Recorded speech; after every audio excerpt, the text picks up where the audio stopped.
बता दिए सबको, जाओ गड़े खोदो, देखो अंदर से क्या निकलता। जाओ मस्जिद में गड़ा खोदो, उसमें से अलाउद्दीन निकलते नहीं निकलते देखो। यानी हर जगह पर जहां भी जाओ बस गड़ा खोदो, सर्वे सर्वे सर्वे। नहीं यहां पर कुछ था, कब था रे भाई? नहीं 500 साल पहले था। अम्मा तेरे को कैसे मालूम 500 साल पहले था? नहीं था, हम सुने। अरे हम भी सुने नहीं था, क्या करेंगे तुम? संभल की मस्जिद आप बताइए, 500 साल पहले वहां पे मस्जिद नहीं थी। अरे मेरे भाई 500 साल पहले अगर तुम जाओगे तो मैं तुमको 2000 साल पहले लेके जाऊंगा। जैन और बौद्ध मजहब के लोग भी खड़े होकर बोलेंगे यहां पर भी हमारी मजहब इबादत गाहें थे। हम भारत को विकसित भारत बनाना चाहते हैं, नहीं बनाना चाहते, मगर भारत को 500 साल पीछे लेके जाना चाहते।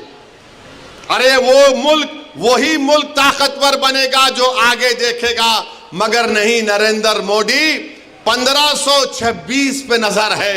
अरे मोदी नजर रखो, विकसित भारत का तो तुम नाम लेकर झूठ बोलते हो। अरे तुम नजर रखो कि 70 साल के बाद इस देश में क्या होगा, इस देश में गरीबी कितनी बढ़ जाएगी, मगर उसके बारे में फिक्र नहीं। संभल की मस्जिद का मसला खड़ा कर दिए। और क्या मसला है संभल की मस्जिद का? कोई रुक जाओ भाई, वो कुर्सियां छोड़ दीजिए, कुर्सियां भाई डिस्टर्ब मत करिए, थोड़ी देर के लिए सुनिए। रुक जाइए भाई, जो कौन है थोड़ी देर के लिए रुक जाइए। संभल की मस्जिद में जो लोग कोर्ट को गए, वो कोर्ट में ये बोलकर गए कि हमको मस्जिद के अंदर जाने का परमिशन मिले।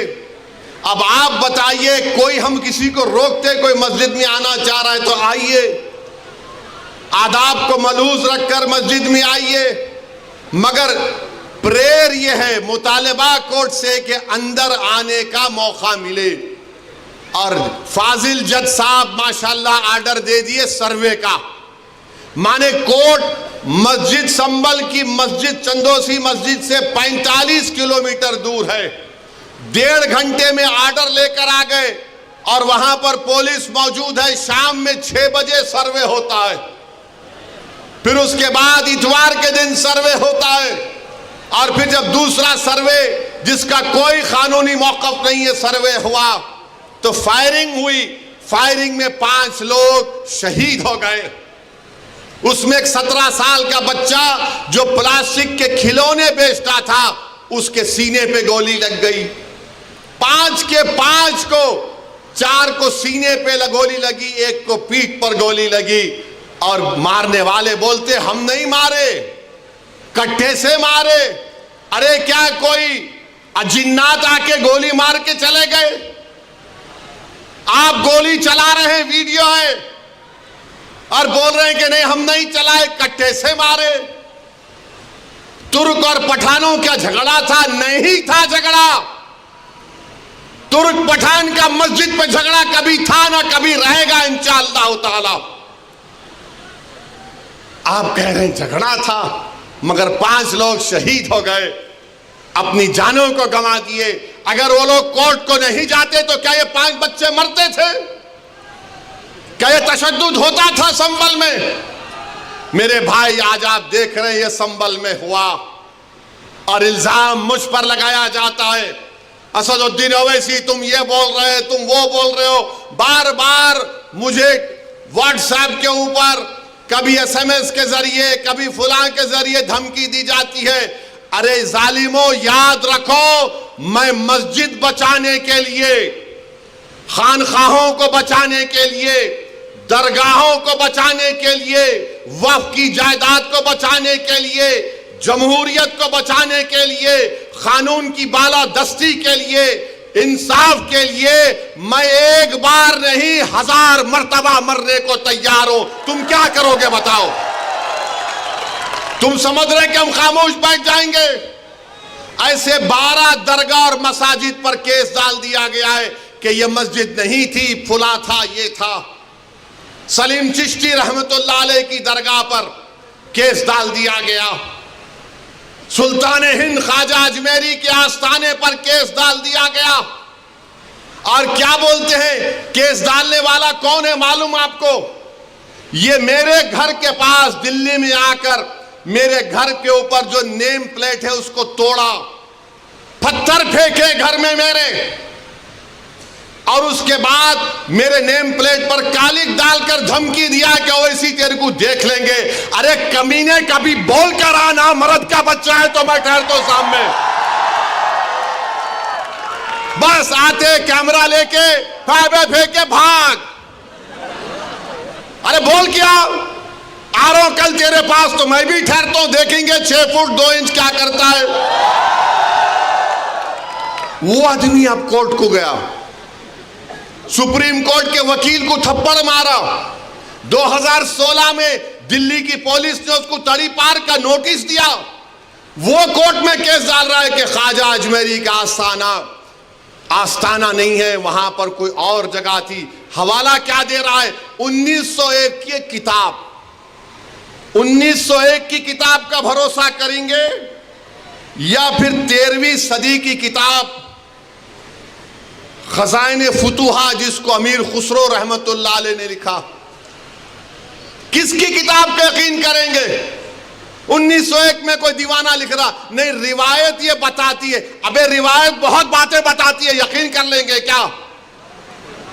पार्लियामेंट ने कानून बनाया कि 15 अगस्त 47 को जो मस्जिद, मंदिर, गिरजाघर, गुरुद्वारा रहेगा वो सील है, बंद है, उस पर कोई छेड़खानी नहीं होगी, उसका कन्वर्जन नहीं होगा, उसका कैरेक्टर नहीं बदला जाएगा। मगर ये क्या हो रहा है?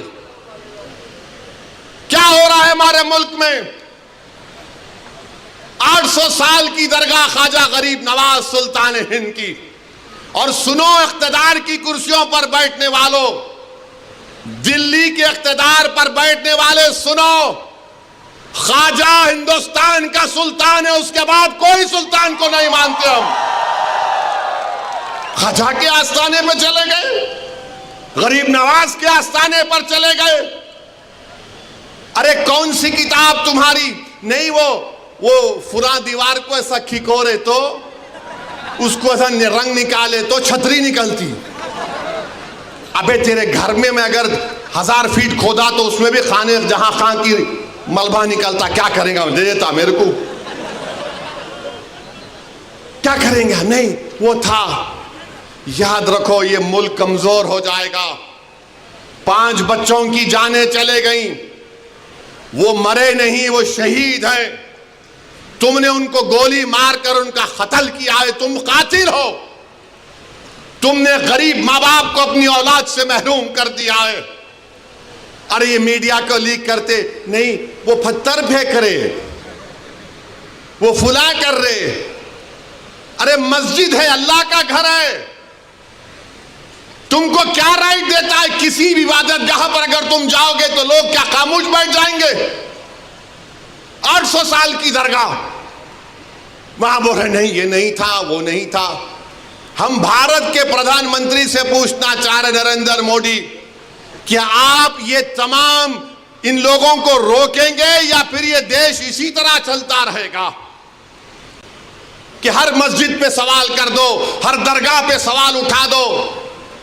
मेरे भाई 12 मुकदमे आयद हो चुके हैं ज्ञानवापी पर, मथुरा की शाही ईदगाह पर। वहां पर तो 1965 में मुसलमानों ने हिंदू भाई बहनों से मिलकर बैठकर तस्वीया कर लिया। 8 एकड़ जमीन मुसलमानों ने वक्फ की दी कि लो ये किस्मत स्थान है, आपके लिए मोतबर जगह है, आप बनाओ यहां पर। 65 में सुन्नी वक्फ बोर्ड की इजाजत से एग्रीमेंट हो गया हिंदू मुसलमान में। 2023 में कोई आके बोला वो कौन हिंदू होते, वो पूरी जगह हमारी है। टीले वाली मस्जिद लखनऊ की, ऐसे 12-13 मुकामात हैं। सुप्रीम कोर्ट ने राम मंदिर के फैसले में कहा कि 91 का एक्ट भारत के संविधान का एक अटूट हिस्सा है। और फिर उसके बाद डीवाईसी चंद्रचूड़ सीजीआई थे वो खामोश हो गए। ओरल ऑब्जर्वेशन किया कि नहीं, सर्वे को असर्टेन करने में क्या बुरी बात है। अरे बुरी बात यह है कि सर्वे कोई एकेडमिक एक्सरसाइज नहीं है। सर्वे क्यों किया जा रहा है? ज्ञानवापी मस्जिद में वजू खाने को सील हो गया। ज्ञानवापी मस्जिद के जुनूबी तरफ हमारे पास नहीं है, वक्फ की जायदाद नहीं है। वो क्या क्या करेंगे आप? और जब बाबरी मस्जिद का फैसला आया था, मैं पुकार पुकार कर कह रहा था ये गलत फैसला है, इसके बाद बहुत सी चीजें खुलेंगे। तो मेरे खिलाफ ये वही लोग हैं जो आज इस असेंबली के इलेक्शन में इनको और दो उनको और दो ऐलान किए थे। वो लोग मुझे फोन करके बोले आप ऐसा क्यों बोल रहे हैं, आप इम्यूनेशन दे रहे हैं बीजेपी को। मैंने कहा हजरत दामन बरकाता हूं, जजमेंट आप पढ़ो, ये जजमेंट तमाम चीजों को खोल देगा। मुझसे कहा कि आप खामोश हो जाओ, ओवैसी तुम मत बोलो। मैंने कहा मौत मेरे को खामोश कर सकती, जब तक अल्लाह जिंदा रखेगा मैं सच्चाई को बयान करूंगा और बयान करता रहूंगा। आज बोलो खामोश हो जाओ। मैं जब कह रहा था तो कोई बोल रहे नहीं मत बोलो, इनको क्या है, ये भड़काऊ भाषण दे देते, इनको क्या है, इनको टीवी पे जाके बोलने का शौक है। आज क्या हुआ महाराष्ट्र के चुनाव में? क्या बीजेपी ने क्या कहा जा जाकर? आज हमारे पास करण जैसे, क्या नाम है, यूसुफ पुंजानी आकर तकरीर करके गए, मैं इलेक्शन जीतने का हार गया। उन्होंने कहा कि बीजेपी ने पूरे महाराष्ट्र में प्रचार कर दिया कि फतवा जीतेगा या भगवा जीतेगा। बताओ ये कौन है लोग? अरे आपको अगर इलेक्शन लड़ना है लड़ो, आगे बढ़ो, सिर्फ बैठकर ऐलान करने से नहीं होता, इलेक्शन लड़ो, मालूम होता आपको कैसे वोट हासिल करना पड़ता है। एक आलिम दीन मुफ्ती इस्माइल आपके सामने जो इलेक्शन लड़ रहा भी है, मिंबर रसूल पर आपको अच्छाई को बयान भी करता है और चुनाव भी लड़ता है। मगर यह क्या बात है कि इलेक्शन आएगा इनको और दो उनको और दो। अरे आप लड़ो, आप नहीं लड़ सकते तो अपने दामाद को लाओ, चलो लड़ो ना, क्यों नहीं रोकना? नहीं, हम इनको बोलेंगे उनको बोलेंगे। क्या हुआ? आपने बीजेपी को हैंडल दे दिया। यूसुफ पुंजानी कह रहा है कि बीजेपी गली गली जाकर ऐलान कर दी कि फतवा जीतेगा या भगवा जीतेगा। अरे जब सियासत नहीं आता करना तो मत करो, दुआ करो या हिकमत अमली से इख्तियार करो। नहीं, हमको सब चीज होना। देख लिए क्या हुआ। अब किधर है आप, किधर है नहीं मालूम। कहां है वो लोग जो औरंगाबाद में बोले थे इम्तियाज जलील कोर्ट मत, उस समाजवादी पैंडेट कोर्ट तो बोले थे अरे चेहरा दिखाओ औरंगाबाद के अवाम के सामने तुम। अरे लिफाफों पे जिंदगी गुजारने वालों, शर्म से डूब मरो तुम। मेरे घर को आए थे, मेरे घर को आए थे हैदराबाद को, बगैर बोले मेरे